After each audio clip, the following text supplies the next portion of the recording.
Welcome to another special episode of NeverEndingPanel.com. Tonight we have a panel of prestigious guests, and this is the book release party for Eitan and mine, The Unincorporated War, but we decided to do something a little different and have a Never Ending panel at the book release party. So let me quickly introduce the guests. We never do anything different. We never do anything different. To my left is Chase Masterson. Many of you know her from Deep Space Nine. Lita, she was a Dabo girl for 5 years. She is now currently the star producer of Yesterday Was a Lie. Next to Chase is Larry Niven, who is a 5-time Hugo Award winner of the Ringworld series. I love this quote. Larry has a Niven's Law, which says, "There is no cause so right that one cannot find a fool following it." And his best-known humorous work, which you have to read, trust me, if you only read one thing, but you should actually read lots of things, Man of Steel, Woman of Kleenex, in which he uses the real-world physics to underline the difficulties of Superman mating with Lois Lane, a human. Brilliant.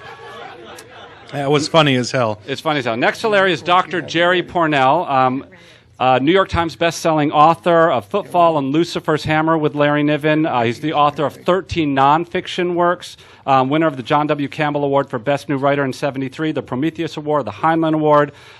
He was the founding president of the Pepperdine Research Institute. He's one smart cookie.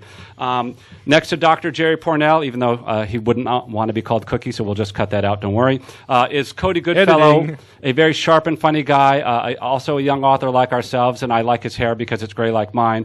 Cody is a horror, hard science fiction author. At least he has hair. He's an award-winning journalist, and he is a frequent collaborator with best-selling author and screenwriter John Skipp.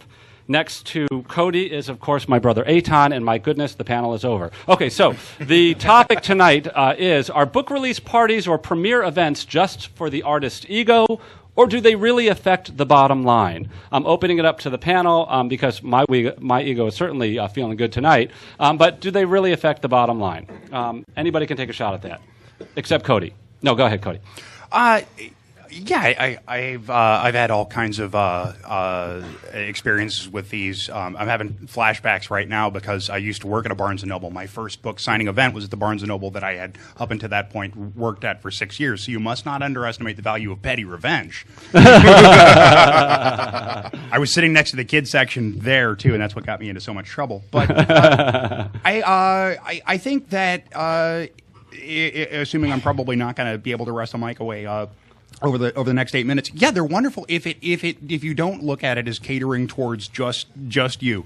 Yeah, I'd rather have a book release party every year than a birthday. I mean, birthdays just happen. You just get older.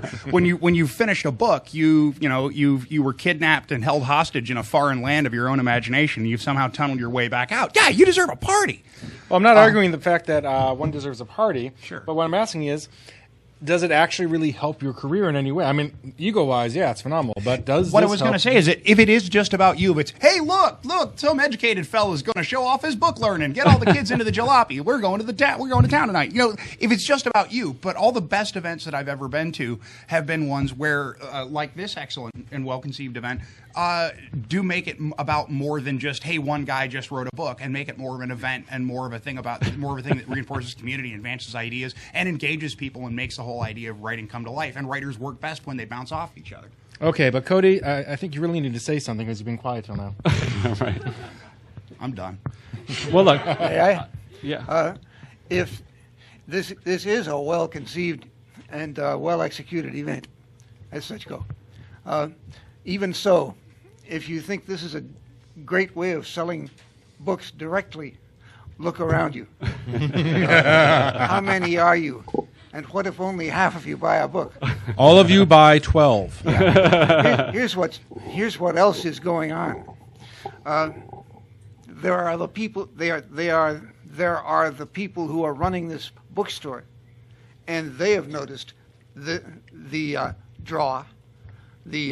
sudden influx of books being sold. They are likely to order more. There are the authors. They're likely to go back to the publisher, who arranged this, who usually arranges this. There are sometimes arranged. There are critics somewhere among you. I don't know who they are, but they exist. They've been paid off. This isn't a direct way of selling books. It's a way of getting books to the attention of the public. and that sells books. Good point. By God, you learned. Taught me everything he knows. When we first met, I told Larry, stick with me and we'll get rich and famous, and he pointed out I'm already rich, at which point I said, fine, I'll get rich and we'll both get famous. You can't tell whether this kind of event has any effect on the bottom line. Let me give you an example. In Dallas, this is 25 years ago, we were in Dallas. It was the release of one of my books.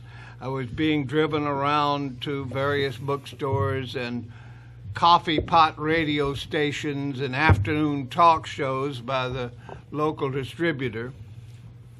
And you understand that authors are never wanted on television shows as authors of a fiction novel. You've got to have some other shtick. In my case, I had been part of the space program and cooked astronauts in heat chambers. I probably know more about human temperature tolerance than anybody else in the world, or did at one time at least. So I'm on this radio station in the afternoon, some little coffee pot station, and it mentioned that at night we were going to have a book signing in Fort Worth at some bookstore. I went there, and it was raining like hell, and 5 people showed up. Oh, boy. So I'm doing that, and pulls up in front of the store a TV truck, and out comes a guy. Said, I heard you on the radio this afternoon. Do you mind if we tape an interview here in the store? The bookstore owner said, oh, please do. And so we did, and we went back to my hotel room and turned on the television, and must have been nothing happened in Fort Worth that night. Because we had 7 minutes on the 11 o'clock news of the interview of me talking about the space program and promoting my book. From that point on, you can't imagine the sales we got in the Dallas-Fort Worth area just from that. I got a book and author interview. We were on Good Morning Dallas, and that led to Good Morning America. All of that from going to this little coffee pot radio station talking about space, and then going to a bookstore event at which nobody showed up. So you can't tell whether it's going to affect the bottom line, but the one thing you can be sure of is if you don't do the promotion, it won't. Good point. Good point. We have about a minute left, so if anybody has any questions, So we'll this be would here the next time. week. Any questions from the audience? Going once, going twice. You guys, you're too scared. Jim, you got your hand raised? No. I know, I'm kidding. Okay, so... You all buy books. So the bottom line, it looks like what we're saying is you never know what's going to happen. Certainly in the age of Twitter and blogging, where maybe there's that one person who has 10,000 people and he just shows up and he heard you. It certainly feels good to do something like this. Chase, as you know, you had a premiere for your movie recently that brings out the press. And you never know what can happen. So I guess the bottom line is, and the answer is, hell yeah, it's more than just your ego. It actually can really make a big difference. Cody, you look like you want to say something with 8 seconds left. Well, and there's always the opportunity that one of us will have a Tourette's outbreak or electrocute ourselves on these microphones and we'll become YouTube legends. What you have You're about? volunteering? Go ahead. Chase has a couple of seconds left. Go. Well, and just in that, is it just about the ego? I think it's the least of anything about the ego, because you never know if anyone's going to show up. And if you guys are anything like me or people that I know, that's all you're thinking is like, will anybody be there? So you really put your ego on the line, and past a certain point, even a great boost to your ego is so not worth the work and the angst. It's sort of like asking, is birth all about your ego? Because once you get to that point, all you care about is whether your book is well received. Right. You know? Right. I'm the worrier. Well, thank you very much. Thank our panelists for being here on NeverEndingPanel.com for this special event.